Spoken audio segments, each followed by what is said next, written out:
Hello বন্ধুরা, কেমন আছো? আজকে নিয়ে আসছি ইসিজি মেশিন। আজকে দেখাবো কীভাবে ইসিজি মেশিন সেট আপ করে একটা ভালো ইসিজি বের করা যায়, যেটা খুবই গুরুত্বপূর্ণ হার্টের অবস্থা বোঝার জন্য। যেটার মাধ্যমে বুঝতে পারি যে হার্ট সঠিকভাবে কাজ করতেছে কিনা। তো নর্মালি একজন মানুষের ইসিজি বোঝা দরকার হার্টের অবস্থা বোঝার জন্য। আর আজকে এটা ভালো করে ডেসক্রাইব করার চেষ্টা করবো, সবাই আমার সাথে থাকবে।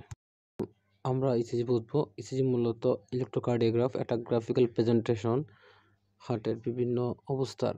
প্রথমে আমরা রোগীর কাছ থেকে পারমিশন নিব। পারমিশন নেওয়ার পর হাতে পায়ের যে লিডগুলো আছে সেগুলো লাগাবো।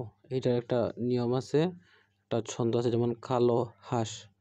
প্রত্যেকটা শব্দের প্রথম অক্ষর কালো বলতে এই কালোর প্রথমটা হচ্ছে ডান দিক থেকে বাম দিকে আসে, তাহলে কালোটা হচ্ছে প্রথমে ডান পায়ে লাগবে এবং এটা লিডটা বাইরের দিকে থাকবে, মানে ভিতরের দিকে, পায়ের ভিতরের দিকে থাকবে।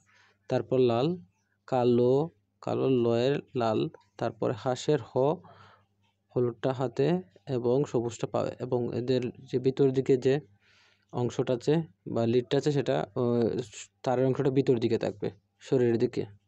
তারপরে চেস্ট লিডগুলো লাগানো হবে। চেস্ট লিড হচ্ছে সর্বমোট 6টা। তো সেটা হচ্ছে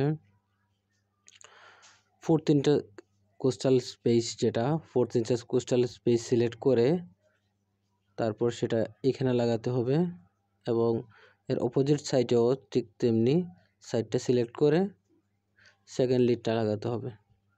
সেকেন্ড লিড হচ্ছে হলুদ কালারের থাকে, ফার্স্ট হচ্ছে লাল, সেকেন্ড হচ্ছে হলুদ, 4th ইন্টারকোস্টাল স্পেস।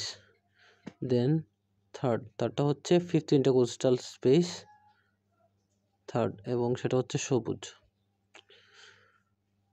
আর তারপরে হচ্ছে 4th ইন্টারকোস্টাল স্পেসের পরে 5, এবং সেটা হচ্ছে 6th ইন্টারকোস্টাল স্পেসে হবে 4 নম্বরটা, সেটা একটু ধূসর কালারের।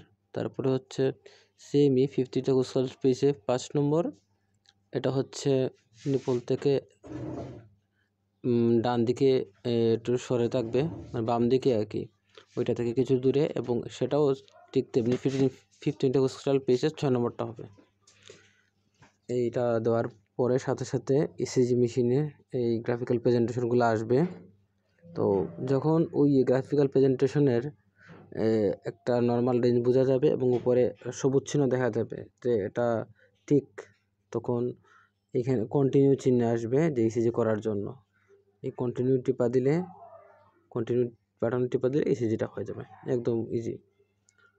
এবং এটা ইসিজি হলো কিনা সেটা বোঝার জন্য আমাদেরকে ওই ইসিজি মেশিনের যে চিহ্নটা বললাম, সবুজ চিহ্ন, সেটা দেখার জন্য, এবং ইসিজি স্ট্যান্ডার্ডাইজেশন বলে একটা পার্ট আছে, এই যে হাতের বাম দিকে ওই যে বড় করে গড়, ওই ইসিজি স্ট্যান্ডার্ডাইজেশন বোঝার মাধ্যমে আমরা বুঝবো যে ইসিজিটা হলো কিনা। ঠিক আছে? তো বন্ধুরা, সবাইকে ধন্যবাদ, পাশে থাকার জন্য।